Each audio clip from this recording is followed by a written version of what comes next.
नमस्कार बच्चों, Hindi e learning channel में आपका स्वागत है।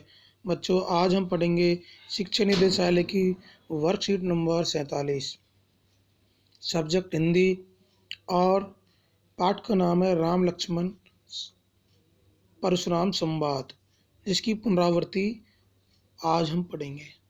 कक्षा 10 दिनांक 21 अक्टूबर 2020। सबसे पहले बच्चों अपना यहाँ पे नाम लिखें, उसके बाद यहाँ पे अपने कक्षा अध्यापक का नाम लिखें। बच्चों, पिछले कार्य पत्रक में आपने सूरदास के पद पाठ की पुनरावृत्ति की थी। इसी तरह इस कार्यपत्रक के द्वारा आप राम लक्ष्मण परशुराम संवाद पाठ की पुनरावृत्ति करेंगे। तो चलिए अब पाठ के अभ्यास कार्य के महत्वपूर्ण प्रश्नों के उत्तर लिखिए।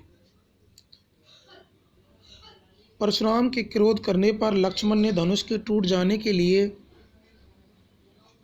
कौन कौन से तर्क दिए?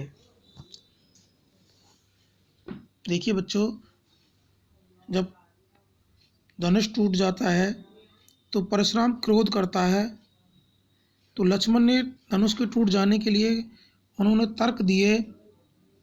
यह धनुष बहुत पुराना था, जो राम के छूने से ही टूट गया। बचपन में हमने कई ऐसे धनुष तोड़े हैं, इसके लिए क्रोध करना परशुराम जी ठीक नहीं है। इस तरह उन्होंने तर्क दिए।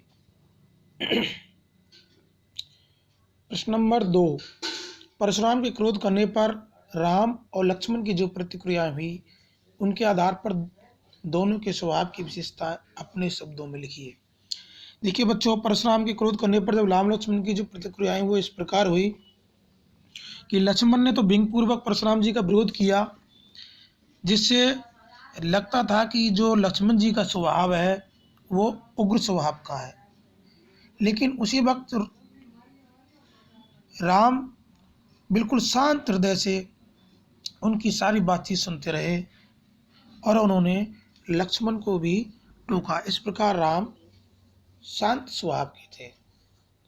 प्रश्न नंबर 3, लक्ष्मण और परशुराम के संवाद का जो अंश आपको सबसे अच्छा लगा, उसे अपने शब्दों में संवाद शैली में यहाँ पे बच्चों लिखना है। तो इसमें बच्चों हम लिख सकते हैं कि परशुराम ने जिस प्रकार सवाल किया कि धनुष किसने तोड़ा है, क्यों तोड़ा है, तो लक्ष्मण ने कहा कि हमने ऐसे धनुष तो बचपन में कई तोड़े हैं। तो इस प्रकार आप संवाद लिख सकते हैं और अपने आधार पर भी आप लिख सकते हैं कि आपको कौन सा बच्चों इसमें अंश अच्छा लगा। प्रश्न नंबर 4, यहाँ पे कुछ पंक्तियां दी हुई हैं बच्चों, उनका हमें भाव स्पष्ट करना है। ब्यासी लखनु बोले मृदुबानी, अहो मुनिसु महाबट मानी, पुन पुन मोय देखाव कुठारू, चहत उड़ावन फूक पहाड़ू। हंसकर लक्ष्मण बहुत ही मधुर वाणी में कहते हैं कि हे मुनि, आप महान योद्धा हैं, लेकिन आप मुझे बार बार ऐसे कुल्हाड़ी दिखा रहे हैं जैसे आप किसी पहाड़ को फूंक मार कर उड़ा देना चाहते हैं। कि भैया से लखनऊ बोले मृदवानी, अहो मुनि सुबहा बट मानी, पुन पुन मोय दिखाओ कुठारू, चहत उड़ावत फूक पहाड़ू। आप मुझको इस तरह दिखा रहे हैं कि कुल्हाड़ी कि आप किसी पहाड़ को फूंक मार कर उड़ाना चाहते हैं।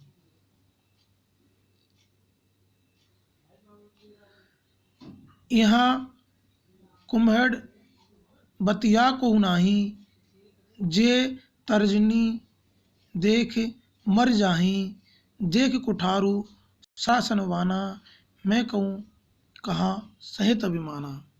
इस तरह का बोलकर लक्ष्मण परशुराम का गुस्सा बढ़ा रहे हैं। लक्ष्मण कहते हैं कि मैं कोई कुमड़े का फूल नहीं जो उंगली दुखाने से मर जाऊं।